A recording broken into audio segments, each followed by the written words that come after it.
दोस्तों नमस्कार। दोस्तों आज हम बात करने वाले हैं कि 5,500 यानी कि 5500 स्क्वायर फीट छत ढलाई का प्लान अगर हम करते हैं तो उसमें कितना खर्चा हमारा आता है। जिसमें दोस्तों क्या-क्या मटेरियल हमारा लगेगा, कितने-कितने रुपए का वो आएगा, क्या आज का रेट चल रहा है, पूरी जानकारी आपको इस वीडियो में मिलने वाली है। दूसरा दोस्तों यहाँ जो मैं आपको जानकारी बताने वाला हूँ, कहीं और आप अदर वीडियो में ये जानकारी नहीं देख पाएँगे। तो वीडियो पूरा देखें, बिल्कुल भी इस वीडियो को अब स्किप ना करें। तो वीडियो को हम शुरू करते हैं। शुरू करने से पहले दोस्तों यदि आप हमारे चैनल पर पहली बार आए हैं तो चैनल को सब्सक्राइब कर लीजिएगा और वीडियो को लाइक कर लीजिएगा। तो वीडियो को हम शुरू करते हैं। दोस्तों सर्वप्रथम हम देखते हैं कि हमारा सेंट यानी कि रेत यानी कि दोस्तों बजरी कितना लगता है। अगर दोस्तों मैं क्यूबिक फीट की बात करूँ तो ये हमारे इसमें लगने वाला है 1800 क्यूबिक फीट।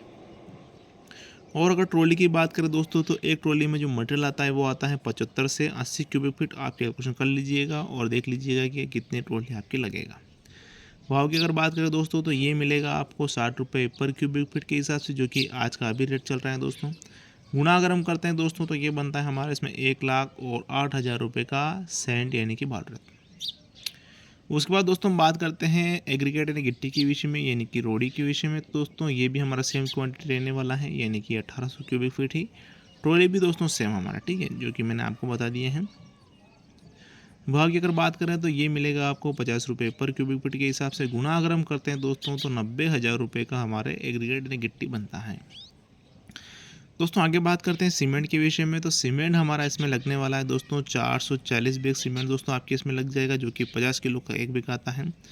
भाव की अगर बात करें दोस्तों तो ये मिलेगा आपको 370 रुपये पर बैग के हिसाब से। गुणा अगर हम करते हैं दोस्तों तो 1,62,800 रुपये का आपके इसमें सीमेंट का खर्चा आने वाला है।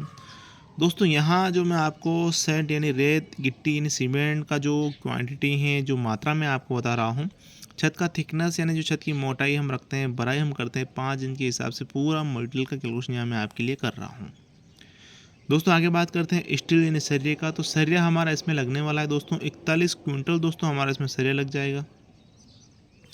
ये मिलेगा दोस्तों आपको 65 रुपये पर किलो के हिसाब से। गुणा करते हैं दोस्तों तो 2,66,500 रुपये का इसमें सरिया बनेगा। दोस्तों आगे बात करते हैं बाइंडिंग वायर पतले तार का। तो पतला तार हमारा इसमें लगने वाला है दोस्तों 43 किलोग्राम पतला तार लग जाएगा और ये मिलेगा आपको 100 रुपये पर किलो के हिसाब से, जो कि दोस्तों आपके 4300 रुपये का पतला तार बनेगा। दोस्तों इसमें एक और जानकारी मैं आपको बता दूं कि जो स्टील यानी सरिये का जो भाव देखा गया है कि जो बरसात का समय आता है उस समय गिर जाता है। अगर दोस्तों उस समय आप सरिया खरीद कर रख सकते हैं या फिर बुकिंग करवा पाते हैं दोस्तों, तो आपको प्रति किलो के हिसाब से 5 से 15 रुपये तक यहाँ बचत हो जाती है। तो अगर आप पहले सरिया खरीदते हैं तो बहुत ही अच्छा है, आप खरीद सकते हैं। दोस्तों आगे बात करते हैं सबसे मुख्य एंड महत्वपूर्ण मटेरियल के विषय में यानी कि कोर ब्लॉक के विषय में। दोस्तों ये इतना महत्वपूर्ण है कि ये जो आप लाखों रुपए का खर्चा अपने छत में कर रहे हैं, इसको बचाने का, अपनी छत को लंबी उम्र देने का जो कार्य करेगा वो कोर ब्लॉक करेगा। दोस्तों इसकी अगर कमी हमारे छत में रहती हैं तो कुछ इस प्रकार की समस्या आपके छत से लेकर भविष्य में आ सकती हैं। मतलब कि दोस्तों नीचे से सरिये दिखाई देने लगते हैं, और मतलब कि नीचे से सरिये दिखाई देने लगे हैं तो हमारा छत कमज़ोर हो गया है, जर्जर हो गया है। इसके बाद दोस्तों हमें अपना छत का कार्य तुड़वा के नए सिरे से करवाना होता है। इसके अलावा कोई अपने पास अदर शेष चारा नहीं बचता है। तो आप इसका यूज़ ज़रूर करिएगा। तो ये आपके लगने वाला है दोस्तों 700 नग आता है दोस्तों, ये 3 रुपये का एक, जो कि बनता है 2100 रुपये का।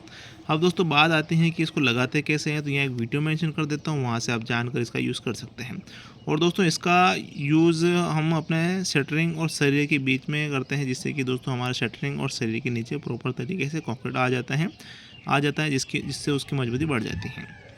दोस्तों आगे बात करते हैं वाटर प्रूफ में लिक्विड के विषय में, जिसका यूज़ दोस्तों हम अपने छत में सीलन नहीं आए, पानी नहीं टपके, इस प्रकार की समस्या ना हो, इसके लिए हम इसका यूज़ करते हैं। चला और भी कुछ फैक्ट होते हैं अगर हम जाने रखते हैं तो इससे समस्या आ सकती है।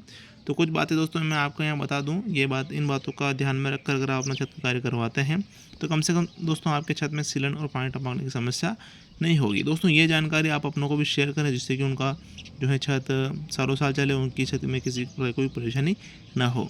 तो देख लेते हैं दोस्तों, जब भी आप अपने छत के लिए मटेरियल खरीदते हैं, चाहे छोटी छत हो या बड़ी छत हो, सैंड और एग्रीगेट में मिट्टी की मिलावट होती है दोस्तों, आपने देखा होगा। और विशेष रूप से दोस्तों आप चेक करिएगा रेत यानी सैंड यानी कि बजरी में, उसमें दोस्तों मिट्टी की मात्रा काफ़ी हद तक पाई जाती है, जिसके चलते होता क्या है कि हमारा कंक्रीट कमज़ोर रह जाता है। अगर उसमें मिट्टी की मात्रा रहेगी तो उसमें कमज़ोर रहने के बाद हमारा जो छत है उसमें सीलन आएगी। और सीलन को दोस्तों आप हल्के में ना लें, इसको हम इस तरह समझेंगे। मान लीजिए दोस्तों हमारा ये एक छत है, इसमें ये मिला हुआ दोस्तों हमारा कंक्रीट जो कि सैंड, एग्रीगेट और सीमेंट का मिश्रण है। उसके बाद दोस्तों ये लगा हुआ है हमारा सरिया जो कि सबसे अहम पार्ट होता है अपने छत के लिए।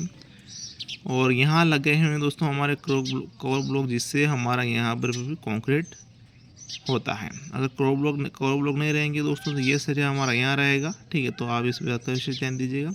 तो खैर हम बात कर रहे हैं यहाँ कंक्रीट की। दोस्तों अगर इसमें मिट्टी की मात्रा रहेगी तो हमारा छत के ऊपर जो पानी आएगा बरसात का, वो धीरे धीरे अब्जॉर्ब करेगा और यहाँ सरिया तक पहुँचेगा। और सरिया तक पहुँचने के बाद दोस्तों हमारा सरिया अगर सीलन के संपर्क में आएगा तो उसमें जंग लगेगा। तो जंग के कारण दोस्तों वो फूलता है, और फूलेगा दोस्तों तो उसमें नीचे से क्रैक दिखाई देने लगेंगे और सरिया सड़ने लगता है। तो कहीं ना कहीं हमारा छत भी ख़त्म हो जाता है, जैसे कि आप जानते हैं। तो इस प्रकार आप विशेष रूप से ध्यान दीजिएगा कि हमारा जो सैंड है, एग्रीगेट है, उसमें मिट्टी की मात्रा ना हो। और दोस्तों आगे बात करते हैं, जब भी हम अपना छत का कार्य करवाते हैं और जो मिक्सर मशीन आता है, जो हमारा सैंड, एग्रीगेट और सीमेंट का जो मिश्रण मिलाता है, उसमें दोस्तों आप ध्यान दीजिएगा कि रेत और गिट्टी की जो क्वांटिटी है, रेत की क्वांटिटी गिट्टी की क्वांटिटी से कम हो, इस बात का विशेष ध्यान दीजिएगा। यानी कि दोस्तों हमें गिट्टी की क्वांटिटी ज़्यादा ही यूज़ में लेनी है, और कुछ कंडीशन में दोस्तों बराबर हो सकती है, लेकिन दोस्तों कभी भी सैंड हमेशा एग्रीगेट से ज़्यादा नहीं रहेगा, यानी कि कम रहेगा या फिर बराबर रहेगा। इस प्रकार से अगर कंक्रीट मिलाते हैं दोस्तों तो आपका छत है सीलन और पानी टपकने की समस्या से बचा रहेगा। दोस्तों आगे बात करते हैं सीमेंट के विषय में। तो सीमेंट आप हल्का बिल्कुल भी यूज़ ना करें, अच्छी क्वालिटी का ही सीमेंट यूज़ करें। और जो मैंने बैग बताए हैं 440, कम करें दोस्तों तो 430, और ज़्यादा करें तो दोस्तों 450 बैग तो आपके सीमेंट में, छत में सीमेंट लगना ही चाहिए। कम ना, इससे कम दोस्तों और ना ही ज़्यादा, क्योंकि दोस्तों ज़्यादा भी नुकसानदायक है और कम भी नुकसानदायक है। दोस्तों आगे बात करते हैं स्टील यानी सरिया के विषय में। तो सरिया दोस्तों बहुत से भाई क्या करते हैं कि जो छत का जो सरिया बांधते हैं, उसमें दोस्तों जैसे कि बड़े बड़े गाले होते हैं, जैसे कि 15 बाई 15 के गाले हुए, इससे भी बड़े बड़े गाले होते हैं। तो उसमें भी दोस्तों 10 एम के सरिया यूज़ कर देते हैं। तो आगे जाके दोस्तों वो गाले क्या है कि झुक जाते हैं। तो ऐसी समस्या ना हो इसके लिए दोस्तों अगर आपके गाले बड़े हैं तो उसमें आप आधा सरिया यानी मेन सरिया 12 एम का लगा सकते हैं, और डिस्ट्रीब्यूटर वाला आप 10 एम का लगा सकते हैं। इस प्रकार से दोस्तों भी अपना छत है उसको सिक्योर कर सकते हैं। आगे बात करते हैं दोस्तों छत की थिकनेस है, छत की जो मोटाई हम करते हैं, छत की भराई हम रखते हैं दोस्तों 5 इंच से कम बिल्कुल भी अपने को नहीं रखना है। अगर छत की भराई अगर कम रहेगी दोस्तों ये वाली, तो उसमें दोस्तों पानी अंदर जाने की क्षमता ज़्यादा हो जाती है। तो इस प्रकार से आप ध्यान दीजिएगा।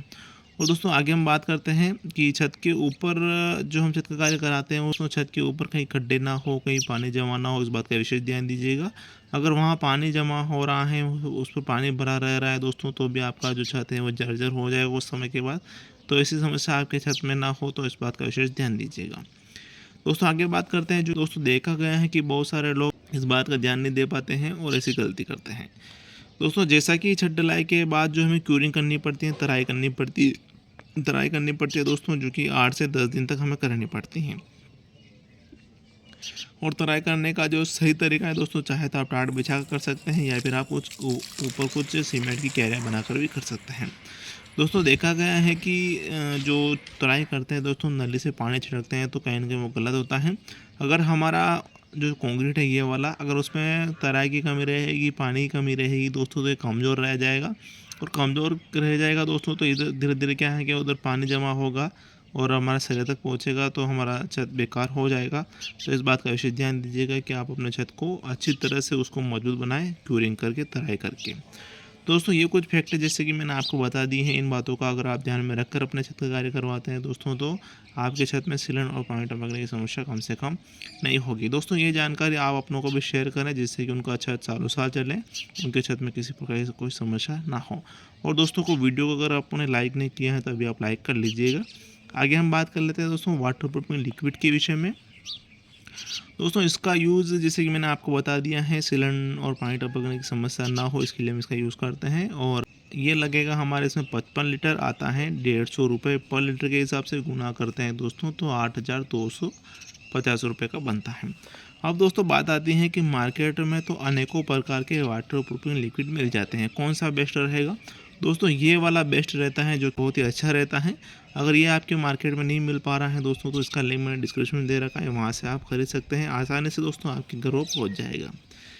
दोस्तों लाइट कॉस्ट की बात करें, यानी फैन बॉक्स पाइप वगैरह की, तो लगभग इसका खर्चा 12,000 रुपये हम जोड़ के चल सकते हैं। लेबर कॉस्ट की बात करें दोस्तों, तो लेबर कॉस्ट जैसा कि स्क्वायर फीट के हिसाब से नापा जाता है, अगर हम सिर्फ छत का कार्य करवाते हैं तो। और पूरा अगर हमने मकान का कार्य दे रखा है किसी ठेकेदार को, तो वो उसी के अंतर्गत ऐड होता है। अगर हम स्पेशल छत का कार्य करवाते हैं दोस्तों, तो हमारा 30 रुपये पर स्क्वायर फीट के हिसाब से चार्ज लिया जाता है।